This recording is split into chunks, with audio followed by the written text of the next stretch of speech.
ನ್ಯಾಯಮೂರ್ತಿಯಿಂದ ತೀರ್ಪು ಕೂಡ ಪ್ರಕಟ ಆಗುತ್ತೆ. ನ್ಯಾಯಮೂರ್ತಿ ನಾಗಪ್ರಸನ್ನ ಅವರಿದ್ದ ಪೀಠ ಇದು. ಏನಾಗ್ಲಿದೆ ಹಾಗಾದ್ರೆ ಸಿಎಂ ಸಿದ್ದರಾಮಯ್ಯನವರ ಭವಿಷ್ಯ?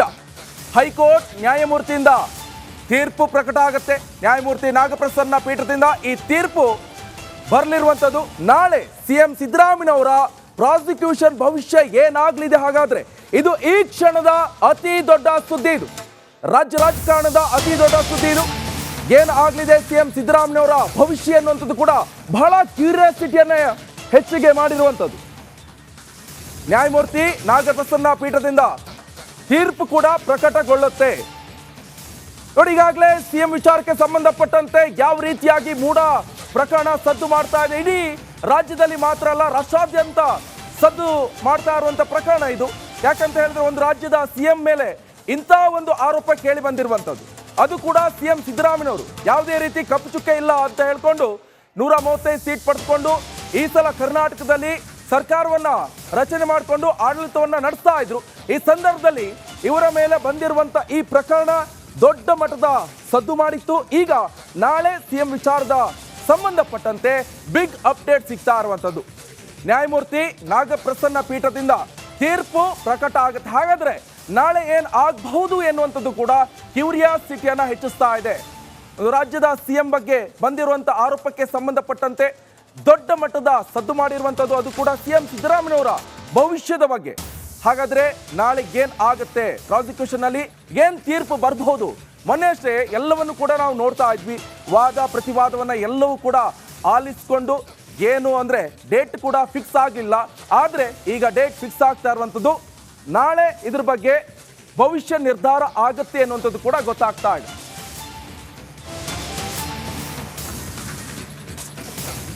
ರಾಜ್ಯಪಾಲರ ಪ್ರಾಸಿಕ್ಯೂಷನ್ ಎತ್ತಿ ಹಿಡಿಯುತ್ತಾ ಹಾಗಾದ್ರೆ ಕೋರ್ಟ್ ಎನ್ನುವಂತ ಪ್ರಶ್ನೆ. ಈಗ ರಾಜ್ಯಪಾಲರು ಆ ವಿಚಾರಕ್ಕೆ ಸಂಬಂಧಪಟ್ಟಂತೆ ಏನೆಲ್ಲ ಡೀಟೇಲ್ಸ್ ಗಳನ್ನ ಕೊಟ್ಟಿದ್ದಾರೆ. ಇನ್ನು ರಾಜ್ಯಪಾಲರ ಪ್ರಾಸಿಕ್ಯೂಷನ್ ಅನ್ನ ಹಾಗಾದ್ರೆ ಹೈಕೋರ್ಟ್ ಎತ್ತಿ ಹಿಡಿಯುತ್ತಾ ಹಾಗಾದ್ರೆ ಸಿದ್ದರಾಮಯ್ಯ ರಾಜೀನಾಮೆ ಕೊಡುವಂತ ಸ್ಥಿತಿ ಬರುತ್ತಾ? ರಾಜ್ಯಪಾಲರ ಪ್ರಾಸಿಕ್ಯೂಷನ್ ಎತ್ತಿ ಹಿಡಿದೇ ಆದ್ರೆ ಸಿಎಂ ಸಿದ್ದರಾಮಯ್ಯನವರು ರಾಜೀನಾಮೆ ಕೊಡಬೇಕಾಗುತ್ತೆ ಏನೋ ಗೊತ್ತಿಲ್ಲ.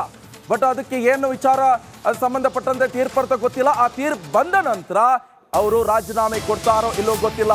ಇದು ಈ ಕ್ಷಣದ ರಾಜ್ಯ ರಾಜಕಾರಣದ, ಅದು ಕೂಡ ನಮ್ಮ ಕರ್ನಾಟಕದ ಅತಿ ದೊಡ್ಡ ಬಿಗ್ ಬ್ರೇಕಿಂಗ್ ನ್ಯೂಸ್ ಇದು. ಸಿದ್ದರಾಮಯ್ಯ ಅವರಿಗೆ ರಾಜೀನಾಮೆ ಕೊಡುವ ಸ್ಥಿತಿ ಬರುತ್ತಾ ಹಾಗಾದ್ರೆ? ಇನ್ ಕೇಸ್ ಏನಾದರೂ ರಾಜ್ಯಪಾಲರ ಪ್ರಾಸಿಕ್ಯೂಷನ್ ಒಪ್ಪಿಗೆ ಸಿಕ್ಕದೆ ಹೋದಾದ್ರೆ, ಅದ್ರ ಪರವಾಗಿ ಏನಾದರೂ ತೀರ್ಪು ಬಂದ್ರೆ ಇವರು ರಾಜೀನಾಮೆ ಕೊಡಬೇಕಾಗತ್ತ ಒಂದು ಪರಿಸ್ಥಿತಿ ಕೂಡ ನಿರ್ಮಾಣ ಆಗುವಂತ ಎಲ್ಲ ಸಾಧ್ಯತೆಗಳಿರುವಂಥದ್ದು. ನಾಳೆ ಸಿಎಂ ಸಿದ್ದರಾಮಯ್ಯನವರ ಭವಿಷ್ಯ ನಿರ್ಧಾರ ಆಗುತ್ತೆ. ನಾಳೆ ಏನ್ ಆಗಬಹುದು ಎನ್ನುವಂಥದ್ದು ಕೂಡ ಬಹಳ ಕ್ಯೂರಿಯಾಸಿಟಿಯನ್ನ ಹೆಚ್ಚಿಸ್ತಾ ಇದೆ. ಇನ್ ಕೇಸ್ ಏನಾದರೂ ಸಿಎಂ ಸಿದ್ದರಾಮಯ್ಯನವರು ಏನಾದರೂ ರಾಜೀನಾಮೆ ಕೊಟ್ರೆ ಇಡೀ ರಾಜ್ಯ ರಾಜಕಾರಣವೇ ತಿರುಗಿ ನೋಡುವಂತ ಸುದ್ದಿ ಇದು ಕರ್ನಾಟಕದ್ದು. ಯಾಕಂತ ಹೇಳಿದ್ರೆ ಸಿಎಂ ಸಿದ್ದರಾಮಯ್ಯ ಮೇಲೆ ಏನೇ ಕಪ್ಪು ಚುಕ್ಕಿ ಇಲ್ಲ, ನಾವು ಯಾವುದೇ ಭ್ರಷ್ಟಾಚಾರ ಮಾಡಿಲ್ಲ, ನಾವು ಯಾವುದೂ ಕೂಡ ಅಪರಾಧವನ್ನು ಹೊತ್ತಿಲ್ಲ ಎನ್ನುವಂತ ಹೇಳ್ಕೊಂಡು 135 ಸೀಟ್ಗಳನ್ನು ಹೊತ್ತು ಈ ಸತಿ ಕರ್ನಾಟಕದಲ್ಲಿ ಸರ್ಕಾರವನ್ನ ಮಾಡ್ತಿದ್ರು. ಬಟ್ ಬಹಳ ಚೆನ್ನಾಗಿ ಮಾಡ್ತಾ ಇದ್ರು ಅಂತ ಕಾಂಗ್ರೆಸ್ ಅವರು ಹೇಳ್ತಾ ಇದ್ರು. ಆದ್ರೆ ಏಕಾಏಕಿ ಸಿಡಿಲಬ್ಬರದಂತೆ ಬಂದು ಸಿಗುವಂಥದ್ದು ಈ ಮೂಡ ಹಗರಣ ಕುರಿತಂತೆ ಪ್ರಾಸಿಕ್ಯೂಷನ್ ಕೂಡ ಹೋಗಿರುವಂಥದ್ದು. ನಾಗಪ್ರಸನ್ನ ಅವರ ಪೀಠದಿಂದ ತೀರ್ಪು ಕೂಡ ಭವಿಷ್ಯ ನಿರ್ಧಾರ ಆಗುತ್ತೆ. ಕೊಡ್ತಾರೆ ನಮ್ಮ ಪ್ರತಿನಿಧಿ ನಾಗರಾಜ್, ಡೆಸ್ಕ್ ನಿಂದ ನೇರ ಸಂಪರ್ಕದಲ್ಲಿ ಜಾಯ್ನ್ ಆಗ್ತಾ ಇದ್ದಾರೆ. ನಾಗರಾಜ್, ಸಿಎಂ ಸಿದ್ದರಾಮಯ್ಯನವರ ಭವಿಷ್ಯ ನಾಳೆ ನಿರ್ಧಾರ ಆಗ್ತಾ ಇದೆ, ಏನ್ ಆಗ್ಬಹುದು, ಏನ್ ಡೀಟೇಲ್ಸ್ ಲಭ್ಯವಾಗ್ತಾ ಇದೆ ಈ ಕ್ಷಣಕ್ಕೆ? ನಿಕೇಶ್, ಏನು ರಾಜ್ಯಾದ್ಯಂತ ತೀವ್ರ ಕುತೂಹಲ ಕೆರಳಿಸಿರ್ತಕ್ಕಂಥ ಸಿಎಂ ವಿರುದ್ಧ ಪ್ರಾಸಿಕ್ಯೂಷನ್ಗೆ ರಾಜ್ಯಪಾಲರು ಅನುಮತಿ ನೀಡಿರುವ ವಿಚಾರವಾಗಿ ಸಿದ್ದರಾಮಯ್ಯ ಅವರು ಪ್ರಶ್ನೆ ಮಾಡಿ ಹೈಕೋರ್ಟ್ಗೆ ಸಲ್ಲಿಸಿದಂಥ ರಿಟ್ ಅರ್ಜಿಯ ಆದೇಶವನ್ನು ನಾಳೆ ಮಧ್ಯಾಹ್ನ 12 ಗಂಟೆಗೆ ಹೈಕೋರ್ಟ್ ಏಕಸದಸ್ಯ ಪೀಠ ನೀಡ್ತಾ ಇರತಕ್ಕಂಥದ್ದು. ಇದು ಸಾಕಷ್ಟು ಚರ್ಚೆಗೆ ಮತ್ತೆ ಅಷ್ಟೇ ಕುತೂಹಲಕ್ಕೆ ಕಾರಣ ಆಗಿರ್ತಕ್ಕಂಥದ್ದು. ಯಾಕಂತಂದ್ರೆ ಸಿಎಂ ಸಿದ್ದರಾಮಯ್ಯ ನಮ್ಮ ಜೊತೆ ಇದ್ದಾರೆ. ಟಿ.ಜೆ. ಅಬ್ರಾಮ್ನವರು ಫೋನ್ ಸಂಪರ್ಕದಲ್ಲಿ ಜಾಯ್ನ್ ಆಗಿದ್ದಾರೆ. ಸರ್ ನಮಸ್ಕಾರ. ನಮಸ್ಕಾರ. ನಾಳೆ ಏನಾಗಬಹುದು ಅನ್ನೋ ನಿಮ್ಮ ನಿರೀಕ್ಷೆ ಇದೆ ಸರ್? ಏನಾದ್ರೂ ನಮ್ಗೆ ಸಂತೋಷನೇ. ಯಾಕಂತೇಳಿದ್ರೆ 17A ಈಗ ನಮಗೆ ನಮ್ಮ PCR-ಗೆ ಎಫೆಕ್ಟ್ ಆಗಲ್ಲ. ನನ್ನ PCR-ಗೆ, ಬೇರೆ PCR-ಗೆ ಆಗುತ್ತ ಅಂತ ಗೊತ್ತಿಲ್ಲ. ಬಟ್ ನಂದ್ರಲ್ಲಿ ಡಸ್ ನಾಟ್ ಎಫೆಕ್ಟ್. ನನಗೆ ಅನ್ಸೋದು ತೀರ್ಪು ನಮ್ಮ ಪರ ಬರುತ್ತೆ ಅಂತ. ಅದು ಹೇಗೆ ಹೇಳ್ತೀರಾ ಸರ್, ನಿಮ್ ಪರ ಬರುತ್ತೆ ಅಂತ? ಯಾಕೆ ಹೇಳುತ್ತೆ ಅಂತಂದ್ರೆ, ಈಗ ಏನ್ ತಪ್ಪಾಡಿದ್ದೀನಿ, ನಂದ್ರಲ್ಲಿ ಪ್ರೊಸೀಜರ್ ಎಲ್ಲ ಫಾಲೋ ಮಾಡಿದ್ದೀವಿ. ಒಂದು ಬಿಟ್ಟಿಲ್ಲ. ಈಗ ನಂದನ್ನ ನೋಟಿಸ್ ಕಳಿಸ್ಬೇಕಾದ್ರೆ ಕರೆಕ್ಟಾಗಿ ನಂದು ಕಂಪ್ಲೇಂಟ್ ಅನ್ನ CM ಕಳಿಸಿದ್ದಾರೆ. ಅದ್ರ ಮೇಲೆ ಉತ್ತರ ತಗೊಂಡಿದ್ದಾರೆ. ಅದ್ರ ಮೇಲೆ ಆಲೈಸಿ ಕೊಟ್ಟಿದ್ದಾರಪ್ಪ ಆರ್ಡ್ರು. ಲಾಸ್ಟ್ ಟೈಮ್ ಕೋರ್ಟ್ ಕೂಡ ಅದನ್ನೇ ಪ್ರಶ್ನೆ ಮಾಡಿತ್ತು. ಈಗ ಸಾಮಾನ್ಯ ಜನರು ಹಾಗಾದ್ರೆ ಪೊಲೀಸರು ತನಿಖೆಗೆ ಅಥವಾ ಲೋಕಾಯುಕ್ತ ತನಿಖೆ ನಡೆಸಲ್ಲ ಅಂತ ಹೇಳಿದ್ರೆ, ಕಂಪ್ಲೇಂಟ್ ತಗೊಂಡಿಲ್ಲ ಅಂತ ಹೇಳಿದ್ರೆ ರಾಜ್ಯಪಾಲರ ಒಂದು ಅವರ ಮನವಿನ ಪುರಸ್ಕಾರ ಮಾಡಬೇಕಾಗತ್ತೆ, ಅವ್ರನ್ನ ಕೂಡ ಬೆಂಬಲ ಕೊಡಬೇಕಾಗತ್ತೆ ಅಂತ ಹೇಳಿದ್ರು. ಅದಕ್ಕೇನು ಹೇಳ್ತೀರಾ ಸರ್? ಅಲ್ಲ, ಈಗ ಅದನ್ನೇ ಈಗ ಪೊಲೀಸ್ ಅವರು ತಗೊಂಡಿಲ್ಲ ಅಂತಂದ್ರೆ ನಾವು ಹೋಗಿರೋದು ಅಲ್ಲಿಗೆ. ಹೌದು. ಆ ಕಾಲ ಏನ್ ಮಿತಿ ಇದೆಯೋ, ಆ ಪೀರಿಯಡ್ ಏನ್ ಲಿಮಿಟೇಷನ್ ಇದೆಯೋ ಅದನ್ನೆಲ್ಲ ಕರೆಕ್ಟ್ ಆಗಿ ನಾವು ಸೂಕ್ಷ್ಮವಾಗಿ ನೋಡ್ಕೊಂಡೆ ನಾನು ಮಾಡಿರೋದು ನನ್ನ ಕೇಸಲ್ಲಿ. ಬೇರೆಯವ್ರ ಬಗ್ಗೆ ಮಾತಾಡಲ್ಲ. ಸೊ ಕ್ಲೀನ್ ಆಗಿ ನಾನು ಯಾವ ಟೈಮಲ್ಲಿ ಯಾವ್ದನ್ನ ಮಾಡ್ಬೇಕು ಅದು ಕರೆಕ್ಟಾಗಿ ಮಾಡಿದ್ದೀನಿ. If that is the requirement of law.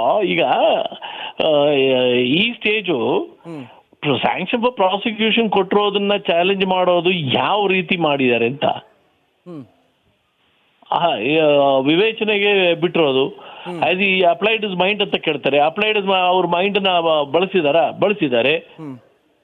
Notice ಕಳಿಸೋದಕ್ಕೆ ಎಷ್ಟೊತ್ತು ಬೇಕು? ಈಗ ಪ್ರತಿದಿನ ನೀವು ಕೋರ್ಟ್ಗೆ ಹೋಗಿ ನಿಂತ್ಕೊಳ್ಳಿ, 10 ನಿಮಿಷ 15 ನಿಮಿಷ ಕೇಳ್ತಾರೆ. ಕೇಳಿದ ತಕ್ಷಣ ನೋಟಿಸ್ ಇಶ್ಯೂ ಮಾಡ್ತಾರೆ. ಆಯ್ತು, ಎದುರುವಾದಿ ಬಂದು ಉತ್ತರ ಕೊಡ್ಲಿ ಅಂತ. ಅದನ್ನೇ ತಾನೇ ಗವರ್ನರ್ ಕಳಿಸಿದ್ರು ನನ್ನ ಇದರಲ್ಲಿ. ನಂದು ವಾದ ಕೇಳೋದ್ಮೇಲೆ ನೋಟಿಸ್ ಕಳಿಸಿದ್ರು ಆವತ್ತೇನೆ. ಇನ್ಫ್ಯಾಕ್ಟ್ ಲೇಟ್ ಆಯ್ತು. ಬೆಳಗ್ಗೆ ಕೇಳಿದವರು ರಾತ್ರಿ ಕಳಿಸೋರು, ಅದು ಲೇಟ್ ಆಕ್ಚುಲಿ. ಇನ್ನು ಜಲ್ದಿನೇ ಕಳಿಸ್ಬೋದಾಗಿತ್ತು ನೋಟಿಸ್ ಇಮಿಡಿಯೇಟ್ಲಿ. ಅಬ್ರಾಮ್ ಅವರೇ, ನೀವೇನ್ ನಿರೀಕ್ಷೆ ಮಾಡ್ತಿದ್ರಿ ಈ ಕೇಸ್ ವಿಚಾರಕ್ಕೆ ಸಂಬಂಧಪಟ್ಟಂತೆ? ನನಗೇನು ಬಂದ್ರೆ ಸಂತೋಷ, ಬರೆದಿದ್ರೆ ದುಃಖ ಇಲ್ಲ. ಸುಪ್ರೀಂ ಕೋರ್ಟಿಗೆ ಹೋಗೋದು ಆತರ ಏನಿಲ್ಲ?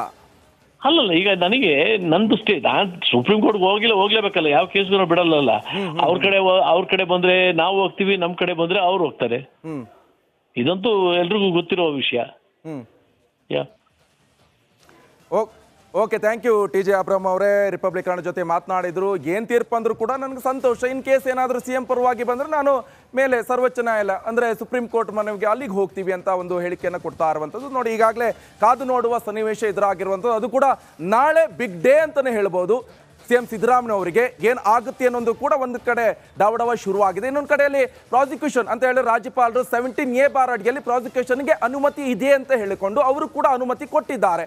ರಾಜ್ಯಪಾಲರ ಪರವಾಗಿ ಬಂದರೂ ಕೂಡ CM ಸಿದ್ದರಾಮಯ್ಯ